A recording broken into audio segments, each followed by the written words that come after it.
I'm 101 years old. My name is Harold, and I've watched people destroy their lives with the same 5 habits over and over again for the past century.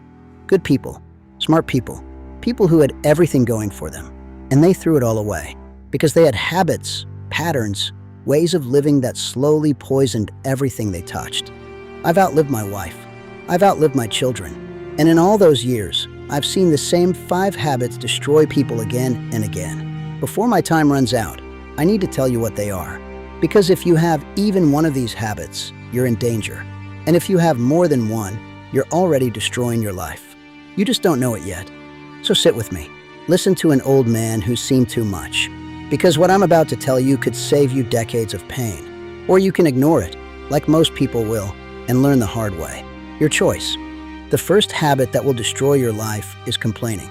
Constant, endless, toxic complaining. And I don't mean the occasional frustration. I mean the people who wake up every morning looking for something to be upset about. The weather's too hot. The weather's too cold. The coffee's too weak. The traffic's too bad. Their job's too hard. Their boss is too mean. Their spouse doesn't understand them. On and on and on, every single day, a never-ending stream of complaints. Let me tell you about my brother-in-law, Eugene. Eugene complained about everything. Everything. For 60 years, I never once heard that man say something positive. Not once. If you told him it was a beautiful day, he'd say it was too sunny. If you told him he looked good, he'd say the shirt was uncomfortable. If you told him dinner was delicious, he'd find something wrong with it. He couldn't help himself. Complaining was like breathing to him. And you know what happened to Eugene? He died alone, bitter, miserable, angry at the world. His wife left him. His kids stopped calling. His friends stopped coming around. Because nobody wants to be around someone who complains all the time. It's exhausting. It's draining. It sucks the life right out of you. But here's the real damage complaining does. It's not just that it pushes people away. It's that it rewires your brain. When you complain, you're training your brain to look for problems, to focus on what's wrong instead of what's right. And the more you do it, the more your brain gets stuck in that pattern, until eventually, you can't see anything good anymore. Everything is a problem. Everything is wrong. Everything is unfair. And you become a victim of your own mind. I'm 101 years old. I've had plenty to complain about. I lived through the Great Depression. I fought in a war. I buried my wife after 63 years of marriage. I watched my son die before me. But you know what I learned? Complaining doesn't change anything. It doesn't make the pain go away. It doesn't fix the problem. All it does is make you more miserable. So I stopped. I decided a long time ago that I wasn't going to waste whatever time I had left complaining. And my life got better. Not because my circumstances changed, but because I changed. Stop complaining. Stop looking for things to be upset about. Start looking for things to be grateful for. I guarantee you, your life will get better the moment you stop poisoning it with complaints. The second habit is comparison. Comparing yourself to other people. Measuring your life against theirs. Keeping score. Looking over the fence and thinking the grass is greener. This habit will eat you alive. I've seen it destroy more people than I can count. I had a friend, his name was Robert. Robert had a good life. Good wife, good job, good kids. But it was never enough, because he was always comparing. His neighbor had a bigger house, so Robert felt like a failure. His brother made more money, so Robert felt inadequate. His college roommate retired early, so Robert felt like he wasted his life. He couldn't just be happy with what he had. He was too busy looking at what everyone else had. And you know what? Robert made himself miserable. He spent 40 years chasing things he didn't even want just because someone else had them. He bought a bigger house he couldn't afford. He worked himself into the ground trying to make more money than his brother. And for what? To prove something to people who didn't even care. Robert died at 71. Heart attack. Stress. And at his funeral, you know what I thought? What a waste. All that time, all that energy, all that anxiety, and for what? For nothing. Absolutely nothing. Here's the truth about comparison. You're comparing your behind the scenes to everyone else's highlight reel. You see their success. You don't see their struggles. You see their new car. You don't see their debt. You see their happy family photo. You don't see the fights that happened 5 minutes before they took it. You're comparing your reality to their illusion. And you're losing a game that doesn't even exist. I'm 101 years old. I've had more than most people. I've had less than some. And I've learned that it doesn't matter. The only life you should be comparing your life to is the life you were living yesterday. Are you better today than you were then? Are you kinder, wiser, more grateful? That's the only comparison that matters.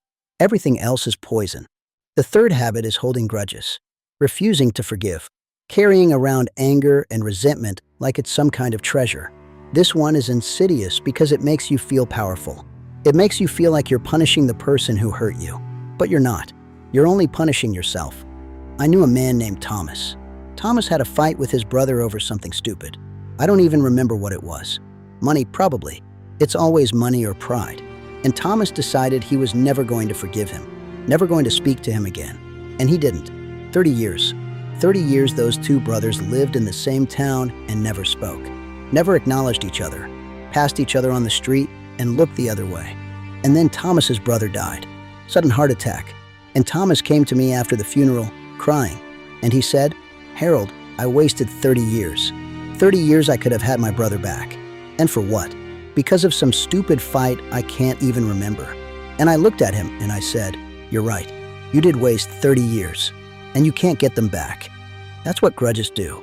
They rob you. They take your time, your peace, your relationships, and they give you nothing in return. Nothing. You think you're holding a grudge against someone else, but really, you're just holding yourself hostage. You're the one carrying the weight. You're the one who can't sleep. You're the one who's still angry 10, 20, 30 years later. They've moved on. You haven't. Forgiveness isn't about letting the other person off the hook. It's about freeing yourself. It's about putting down the weight you've been carrying and deciding you're not going to let them take up space in your head anymore. I'm 101 years old. I've been hurt by a lot of people, betrayed, lied to, disappointed. And I've forgiven every single one of them. Not because they deserved it, but because I deserved peace. Let it go. Whatever it is, whoever it was, let it go. Because the anger is only hurting you. And life is too short to spend it carrying around garbage that doesn't belong to you. The fourth habit is procrastination. Putting things off. Waiting for the right time. Telling yourself you'll do it tomorrow. This habit is a quiet killer. It's killing your dreams one day at a time. I have a grandson. Smart kid. Talented. He wanted to be a writer. Talked about it all the time. Said he was going to write a novel. Going to get published. Going to make it big. And I said, "That's great. When are you going to start?" And he said, "Soon. When I have more time. When things settle down. When I'm ready." That was 15 years ago. He still hasn't written the novel. He's still waiting for the right time. Still waiting to be ready. Still waiting for things to settle down. And they never will. Things never settle down. Time never opens up. You're never going to feel ready. If you wait for the perfect moment, you'll wait forever. I see this all the time. People waiting to start the business. Waiting to take the trip. Waiting to tell someone they love them. Waiting to follow their dreams. And they wait and wait and wait until one day they're 70 years old and they realize they waited their whole life away. Here's what nobody tells you about procrastination. It's not laziness. It's fear. You're afraid you'll fail. Afraid you're not good enough. Afraid of what people will think. So you put it off. You tell yourself you'll do it later, when you're more prepared, when the timing is better, when you have more confidence. But that day never comes. Because procrastination is just fear in disguise. I'm 101 years old. I've done a lot of things. I've also not done a lot of things. And I can tell you, I don't regret the things I did. Even the things that didn't work out. Even the mistakes. I regret the things I didn't do. The risks I didn't take. The words I didn't say. The dreams I put off until it was too late. Stop waiting. Start now. Today. Right now. Whatever it is you've been putting off, do it. Because tomorrow isn't guaranteed. And later might never come. The fifth habit, and this is the most dangerous one, is living for other people. Sacrificing your life, your dreams, your happiness to please everyone else. To meet their expectations. To avoid their disappointment. This habit will make you a stranger to yourself. I knew a woman named Catherine. Catherine was a good woman. Kind, generous, always helping others. But she never lived for herself. She married the man her parents approved of, not the one she loved. She took the job her husband wanted, not the one she dreamed of. She raised her kids the way everyone told her to, not the way she wanted to. Her whole life was live for other people. And she thought that made her a good person. She thought that's what love was. But by the time she was 60, she didn't even know who she was anymore. She had no idea what she liked, what she wanted, what made her happy. Because she spent 60 years asking everyone else what they wanted and never once asking herself. And when her husband died, when her kids moved away, when everyone she'd been living for was gone, she was left alone with a stranger, herself, and she didn't even recognize her. That's what living for other people does. It kills you, slowly, quietly, until one day you wake up and realize you never actually lived. You just existed. You just survived. You just performed a role someone else wrote for you. I'm not saying be selfish. I'm not saying don't care about people. I'm saying don't erase yourself to make room for them. Don't sacrifice your dreams to fund theirs. Don't shrink so they can expand. Live your life, your actual life, the one you want, not the one your parents wanted, not the one your spouse wants, not the one society expects. Yours, because it's the only one you get, and you don't get a second chance. I'm 101 years old. I've seen 5 generations come and go.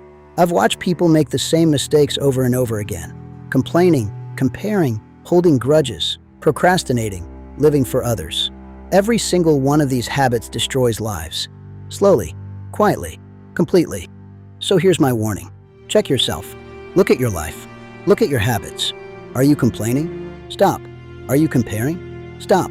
Are you holding a grudge? Let it go. Are you procrastinating? Start now. Are you living for other people? Stop. Live for yourself. Because you don't have forever. None of us do. I'm 101 and I'm running out of time. And so are you. You just don't know it yet. So don't waste whatever time you have left on habits that are killing you. Break them. Change them. Replace them with habits that give you life.